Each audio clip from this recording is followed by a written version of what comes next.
Hot dog it.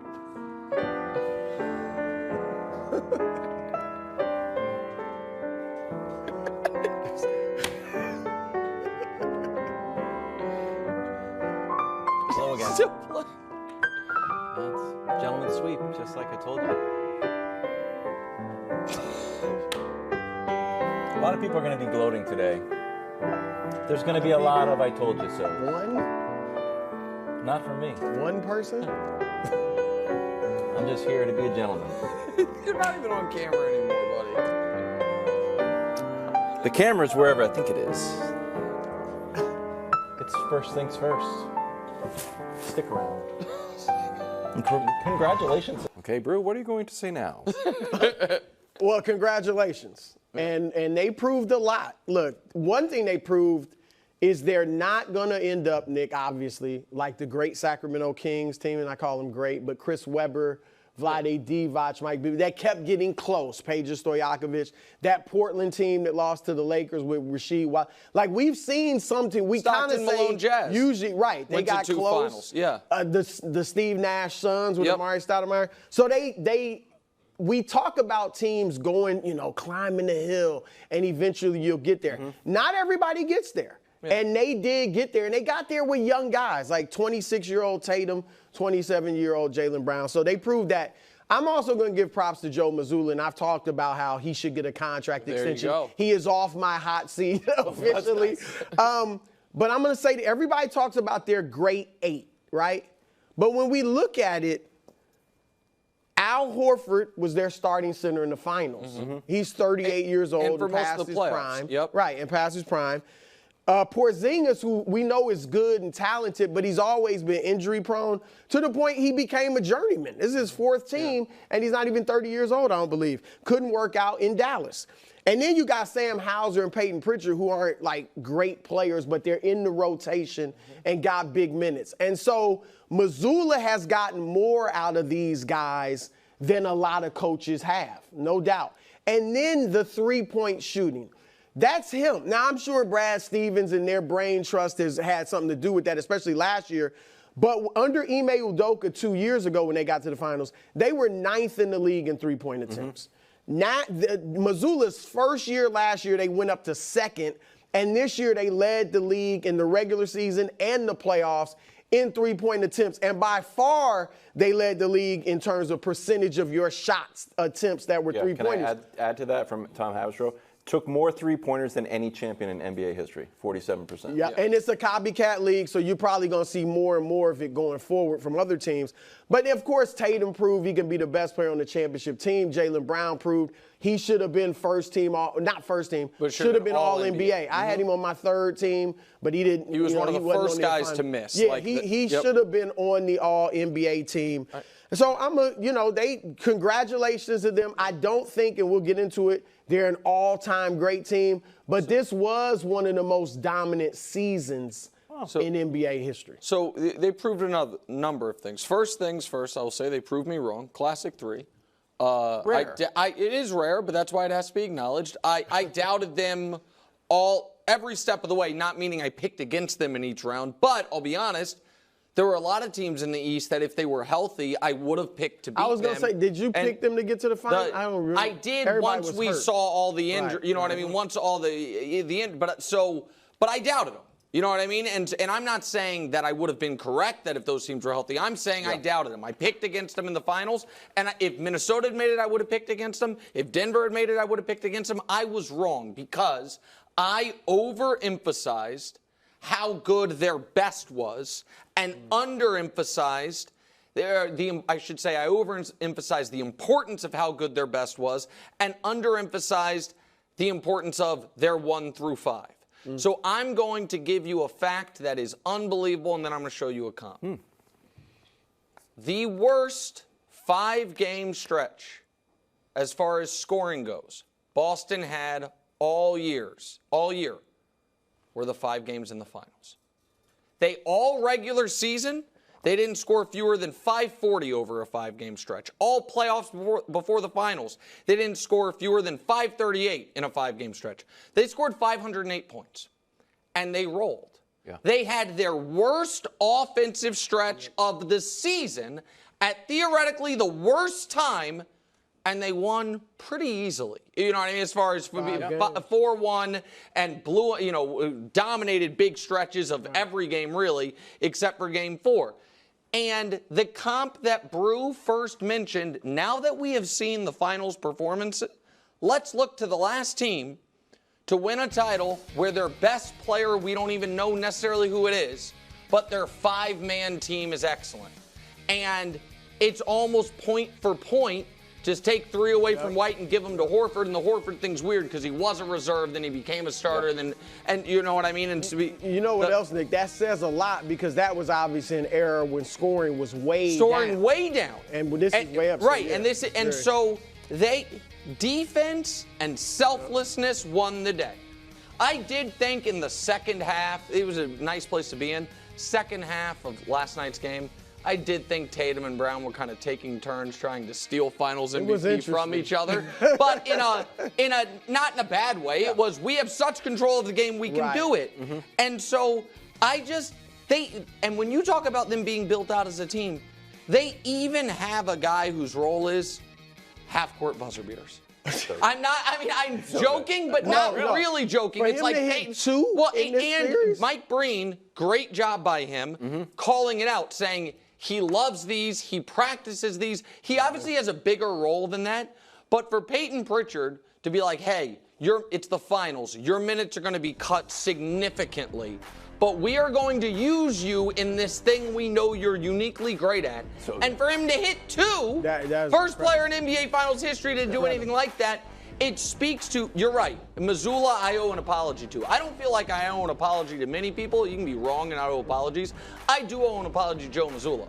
I was very hard on him last year, and I doubted whether or not he could grow from what I thought were obvious mistakes. And the team loves him. He pressed the right buttons. I thought the Chris Stapps playing yesterday could have blown up on him. It didn't. Willis Reed-esque, though. Right. And so they are an excellent team by the truest definition of team.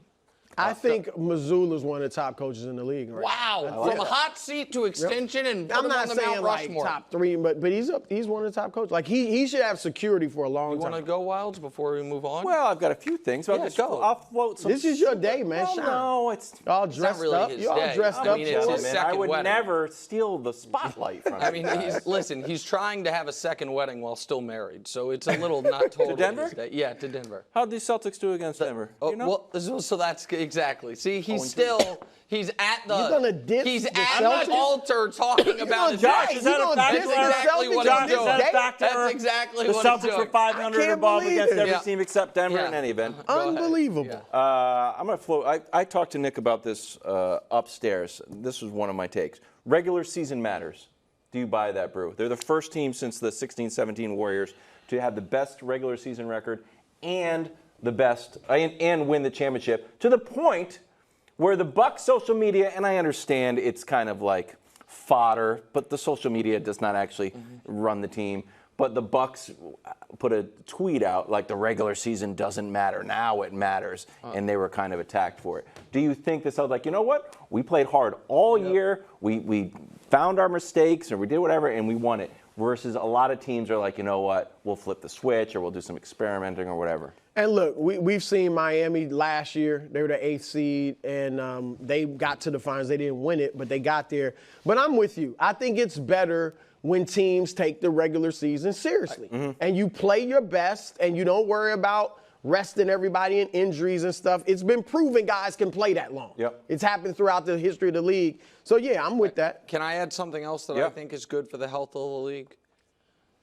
If Dallas, which clearly was not a regular season, eye test, all these things, as good of a team as Boston, but had what a lot of people thought was the transcendent guy, if they had won this title, it's a little dispiriting for every team in the league that doesn't employ Wemby, Jokic, Giannis, guys. And so the flip side. But that's been the history of the league. That is the history of the league. That's why I'm saying this is good. Because now there is if you are Houston. Yeah. If you're the Knicks.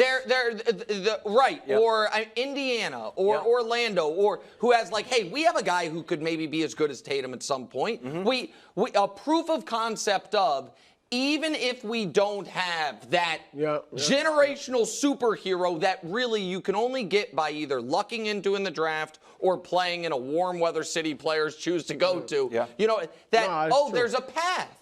Like, if you're the Rockets today, I think maybe instead of being like, okay, what assets do we have to compile to try to trade for the superstar? It's like, let's build out a team. I think that's exciting. If you're the Pelicans, I think that is exciting because of what it means. In the 70s, which was the last decade where we saw this kind of parity, Elvin Hayes, these are great all-time greats, but not that upper. Elvin Hayes and Wes Unseld for the Bullets. The Sonics with Gus Williams and Dennis Johnson, they won championships. So to that point, maybe we're in that era, which is exciting. Yeah, I like the Knicks example better because the Rockets have Şengün, so it doesn't quite. I thought it was a bad example. In any event, at time of first age, at the time of the first title, Tatum younger than Giannis, Steph, LeBron, Joker, and KD. So did Tatum officially silence his doubters? Well, probably not, because you two, I think, might be doubting him still. We'll see. We'll find out. But also, I would say probably not, because Steph had doubters until he won the Finals MVP. I mean, everybody knew he was an all-time great, but he had doubters until that last MVP. You know, he got that Finals MVP, which was his 4th championship. KD still has some doubters, even though he won 2 championships and was the Finals MVP because they were viewed as easy rings. So I think he's going to have some doubters, but I will, and some of it's legit because he hasn't played as well as he usually does in the finals. I thought last night he played great. And I thought last night for him, whether he silenced other doubters, I think he silenced his own doubt. Because I thought he came out and played well. Obviously had 31 points. He had 11 assists. He broke the game open in the second quarter when he scored 12 and had 5 assists. And he assisted right from the get-go. And I thought he played, even though he shot poor. Like, my contention is this. He shot poorly in the finals. He didn't play poorly. His floor game was strong all series long, as far as I'm concerned. He draws double teams better than anybody else on the team and kicks them out for threes or hits guys at the bucket or even guys cutting into the lane like he did last night a few times with Drew Holiday. So I thought last night, though, was big for him because if we see him again in the finals, I feel like he will be much better because last night I thought he was really good. And I thought now the Finals MVP vote was 7 for Brown, 4 for Tatum. If I had a vote, I would have voted for Tatum. I don't have a problem with Brown winning it because I think it was close. This wasn't egregious. Like, I felt Iguodala getting it over Steph in 2015 was egregious. Steph averaged 10 more points than any other Warrior. Steph famously averaged officially 26 got in that 0 game. votes that year. Yeah, that was strange. But Tatum, and I get it, I don't have a problem with Brown because he was more consistent. He was better earlier in the series. But Tatum led them in in the main kind of points per game, rebounds per game, assists per game. All right. And here's the guys that have won a title while leading their team in points, rebounds, assists. I mean, those are the elite of the elite. And they all got Finals MVP, and Tatum didn't. And my thing is, it was close enough. When you lead in those 3 categories, he was the only Celtics to have 2 30-point games. Like, I think, again, so it's fine that Brown won it because it was very close. And arguable, but I thought I would have given it to Tatum. If I can add a case for Brown, because I thought Brown clearly should have gotten it. Brown also, I think it is fair in a series that goes 3-0 to put a higher emphasis on your level of play when the series is in the balance in those first 3 games. Good. And I thought not only was Brown clearly better in those first 3 games, Tatum struggled mightily the first 2, but also in Game 3, Jaylen Brown hit the biggest shot of the tournament. Of the whole tournament, the playoffs, but certainly of the series, when it was a 2-point game with a minute left, and he put him up 4 with that tough 18-footer. So I thought it was Jaylen Brown, but to answer the question, yes and no, and I apologize for the cop-out. I think you're right. Yes, he answered this. Can you win a title with Jason Tatum as your best player? By definition, yes.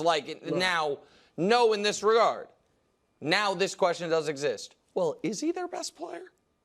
That does exist. It's out there. That is it. So if After the 2015 championship, okay, someone had been like, Klay Thompson is better than Steph Curry. That's not a viable opinion. Right. You could say it, but it is not worth engaging on. It's not a viable opinion. I don't think Jaylen Brown is better than Jason Tatum, but if someone says Jaylen Brown's better than Jason Tatum and here's why, you have to listen to it. No, it's a viable opinion. So it's like, now I also think it's a bit of a straw man. I saw the commercial after, and Tatum's commentary acts as if he is getting just torn apart by the talk shows all the time. It's not really true. I think he is not getting discussed a lot prior to this run, which is, kind of damning with faint praise, right? It's like, you're in that good, not great category, so we don't really we don't tear you down, we don't build you up. I do think there's been a lot of criticism on him, though. Like, he gets the most criticism on the Celtics, and I guess because he's their best player, right? But when they won the Eastern Conference Final, I think it was the Conference Finals, Game 1, when Brown hit the shot to save them from losing to the Pacers, and the talk was he saved Tatum. There was a lot of talk about he saved Tatum. Tatum scored 10 in overtime. Right, but I think that was because in that game prior to overtime, he was brutal. Brutal again. I think brutal. Like people are saying, and I don't know if you guys believe it. Some people don't think he played well in the finals. Like I said, he led them in 3 Okay, how do you lead a team in points, rebounds, assists, score 30 twice, which no other player did, and play poorly? You take a lot of shots. Well, he missed shots, but Kobe in 7 finals games or series, Kobe has shot 40% or less in 4 of them. This dude just shot 39%. I mean, I don't care about the field goal percentage in the finals when it's about winning. Okay. And that's his role. He shoots. I would say this, glass half full, because it's a day to celebrate the Celtics. He did go 1 for 7 from 3. But out of the marquee player from the last few champions, it felt like Joker is at his peak. Like maybe he can get a little bit better, but he's there at the top of the mountain. Yes. Steph is at his peak, and he's there. Giannis is at his peak. Or like maybe he can get a few more. Right. That's what I'm saying. I'm saying Tatum is a champion, could have been Finals MVP, and it feels like he can unlock a whole nother dimension to his game. Get better, yeah. So that's all. If I'm saying I'm doubting him, it's actually a compliment because I think he can go to another level, and he's already a champion. This is both finals. We can show it real quick, Hubs. He's still atop this list as far as worst field goal percentage in the finals. That's tough. Who, by the way, we did the 04 Pistons thing earlier. Now he's a different player. Shooter. Right, we did a different type of player than Rip Hamilton. But you just said something that your buddy, and congrats to him, I'm sure he's happy today, Bill Simmons says a lot, which is, I think Tatum has another level to get to in his game. Mm-hmm. I don't. You don't?